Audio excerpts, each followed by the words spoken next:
Hello, everyone. Today I want to talk to you about a very special verse, Philippians 4, verse 4. And it says, "Rejoice in the Lord always."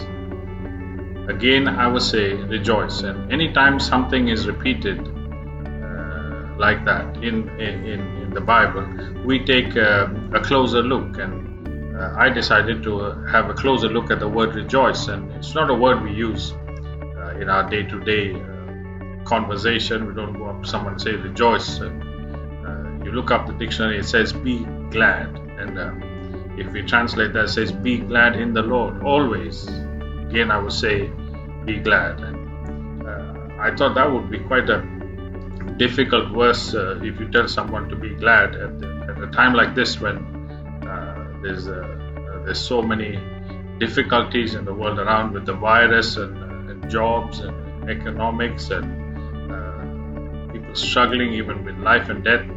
And I said, how would you apply a verse like this to us? And that is why this verse is very specific. It says, "Rejoice in the Lord, be glad in the Lord." And I look to myself and say, we could say our circumstances are a bit difficult.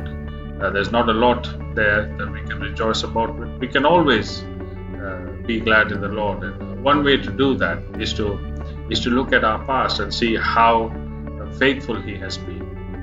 And through our lives, He's always been faithful.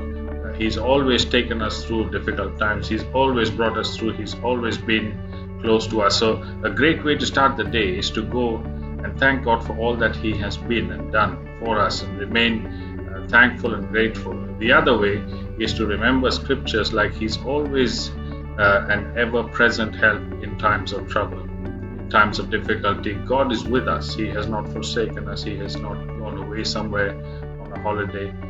He is with us through that circumstance. So we can be glad in that fact that God is our refuge and our fortress. We can also be glad for the future and what God has in store for us. And I happened to watch a movie on Netflix. I think it says, "I Can Only Imagine." It's about a songwriter who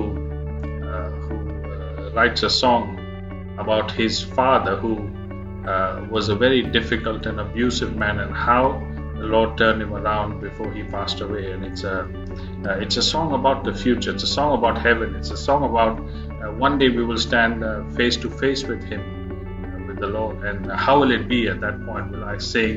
Will I get on my knees? Will I be able to stand at all? I can only imagine. So if you have the time, go and watch that beautiful film. It just gives you a heart for our future and our eternity, which is so secure because He has paid the price and brought us our salvation. So there is a lot to be rejoicing about. So I would say, encourage all of us once again, rejoice and be glad in the Lord. The Word of God says David encouraged himself in the Lord at the time when he went out to battle, came back, found all the families, the children and the wives and everything they had just taken away, and his men started accusing him of letting them down. But the Word of God says David encouraged himself in the Lord. It's an amazing place to be, that we can, in the most difficult of circumstances, keep ourselves encouraged in the Lord. So be glad in the Lord. Rejoice in the Lord always. Again, I will say, rejoice, Gateway, and be glad.